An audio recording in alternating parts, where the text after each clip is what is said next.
Since I was very little, I've always been deeply interested in the mysteries of the universe, matters of spirituality.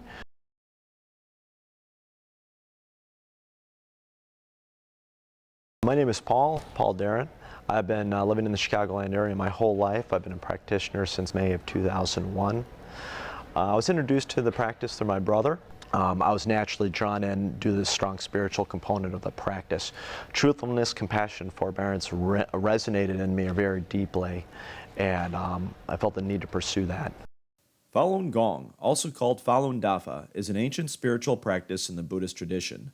Falun Gong combines meditation and gentle exercises, similar to yoga or Tai Chi, with a moral philosophy centered on the tenets of truthfulness, compassion, and tolerance, or in Chinese, Zhen Shan Ren.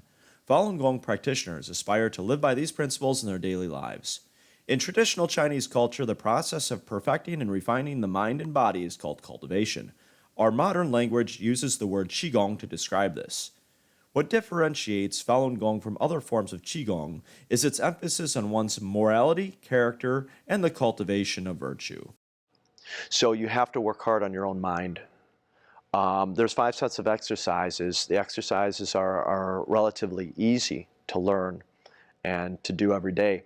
But when you go into a problem, the mind can play with you, can sway you one way or the other. Tensions between other people can get very intense. Keeping the mind under control is paramount. But Falun Dafa can help guide your moral improvement and help you prepare for these things in a positive way. And so that's definitely something that's really helped me. I work in the public sector. Of when I started working at said organization in about 2013 were very intense. The first year went very well, but there was an administrative change about a year in, and the dynamic completely changed. One part of our organization was unionized. Legal teams from both sides were brought in. It was a very chaotic environment.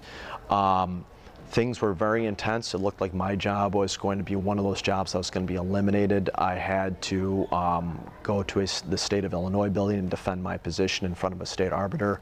It was very, very intense. I think a lot of people in this would just be like, fine, I'll find another job. I'm going to walk away. But this was also after the recession, and I was confident in myself and my abilities too. I felt no need to walk away from the job and pursue other employment, so I decided to stick with it. Things were very intense for a long time with between the administrative levels, the management team, and us basically on the entry level or ground floor of the organization. And hostilities were on both sides.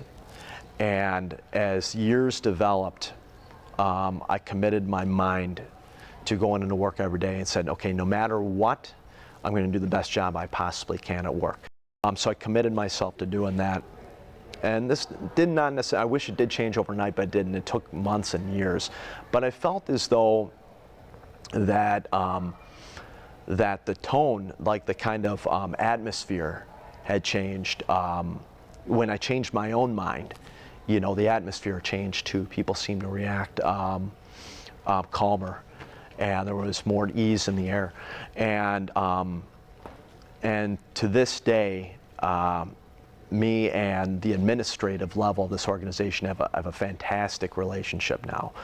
We talk on a regular basis, we talk in a very friendly manner, and although there's still union matters and things that we have to deal with to make sure that everyone's protected across the board, we're able to handle these things well. We're able to take on tasks and work together very positively.